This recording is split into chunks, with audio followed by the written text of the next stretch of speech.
Welcome to Kawartha Backyard Farms, all you gorgeous garden gnomes. Thank you for clicking on this video. Garlic is a staple crop for us to grow, as there is seldom a meal that we eat that doesn't have garlic in it. Along with adding wonderful flavor to our dishes, garlic is also said to be extremely good for you. Some of the benefits that are said to be associated with garlic consumption are that it is anti-cancer, reduces blood pressure, reduces heart disease risk, helps to prevent Alzheimer's, improves bone health, improves athletic performance, and can improve longevity. It is a deceptively easy crop to grow, and because you can replant the cloves you grow, after your initial investment, you can continue to regrow garlic without spending more money. Garlic does take a bit of planning and an investment in time, though. The variety of garlic we grow is called Music. It is a hardneck variety that produces a curly scape, or a flower stalk, in the spring and white bulbs and cloves in the summer. The scapes are pulled or cut from the plants once they have completed 1 to 2 loops and are edible, so make sure to use these just as you would the garlic cloves. Up here in Canada, hardneck garlics are grown as they do better overwintering in the garden. The cold temperatures we have also trigger the plants to form separations between the cloves. This is why they require a time investment and foreplanning, as they need to be planted in the fall before the ground starts to freeze. Here I am going to be planting our garlic where we had previously planted our potatoes. Since I did minimal work to the soil prior to planting the potatoes, I decided to do a little bit of broad forking.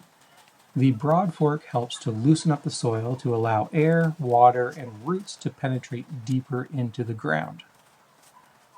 The benefit of doing this over using a rototiller is that it doesn't disturb the soil as much and preserves the soil life.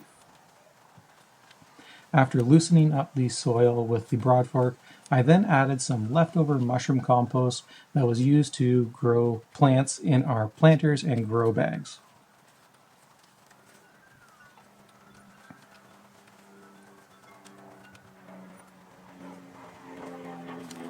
I have always wondered if the size of the clove you plant matters in terms of the yield that you will eventually get. So before I planted these cloves, I weighed them and sorted them into 3 categories: 0 to 10 grams, 11 to 15 grams, and 16 to 20 grams. Each weight category has 20 cloves. My hypotheses are that the larger cloves will produce larger garlic plants, that the larger clove size will result in larger bulb size, and that the larger cloves will produce larger cloves at the end. It would make sense that larger cloves will result in increased yields, as those cloves will have more stored energy to fuel energy growth. After doing some light reading on Google Scholar of studies that have previously looked into this topic, it appears that clove size does have an impact on yield and other plant measurements. However, with any scientific research, there are always conflicting results from other studies. Now, it must be noted that this is not a very rigorous scientific experiment. The sample size is quite low and likely isn't enough to glean any statistical significance from. However, I think it will still result in some interesting findings, as I have found limited articles on the topic that use this variety of garlic and being completed in a northern climate. This could be because there isn't that much research available. However, I think it is just more likely that the research is hidden behind some journal article paywalls. Either way, I'm very excited to see what the results are from this small trial.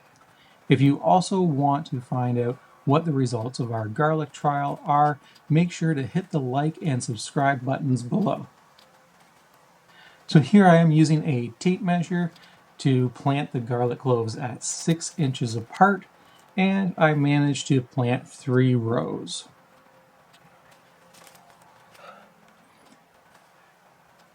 How I've planted these rows is that the middle row is offset compared to the first and the last row.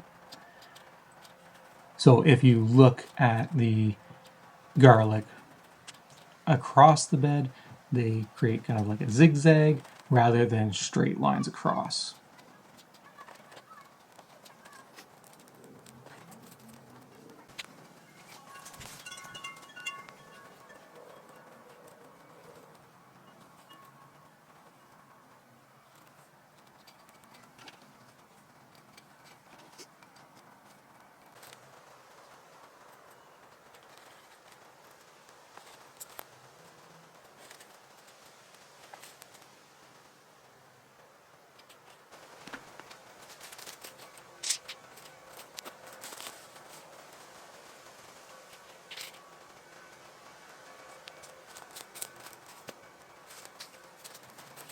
Once I've got the rows planted, I'll come back with this wheelbarrow full of mushroom compost again, just to top up and cover those cloves.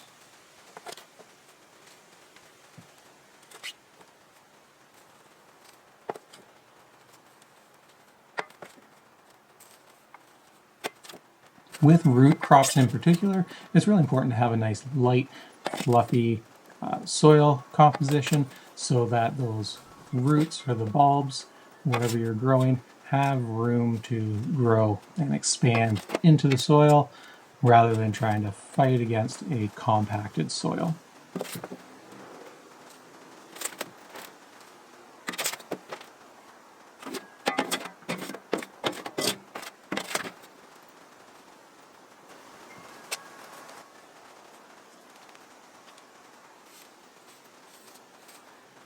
And to top it all off, I finish it off with a couple bags of garden straw. This is great straw for mulching. It doesn't have any weed seeds in it, or has minimal weed seeds, and is chopped up really fine, which I find does a really good job at preventing other weeds from coming through.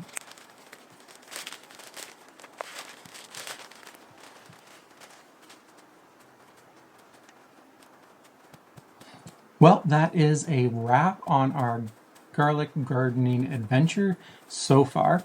Remember, patience is key, and with a little love, your garden will be full of garlic goodness in no time. If you found this video helpful, don't forget to give it a thumbs up, share with your fellow gardeners, and subscribe for more green thumb tips. Happy planting, and I'll see you in the next one.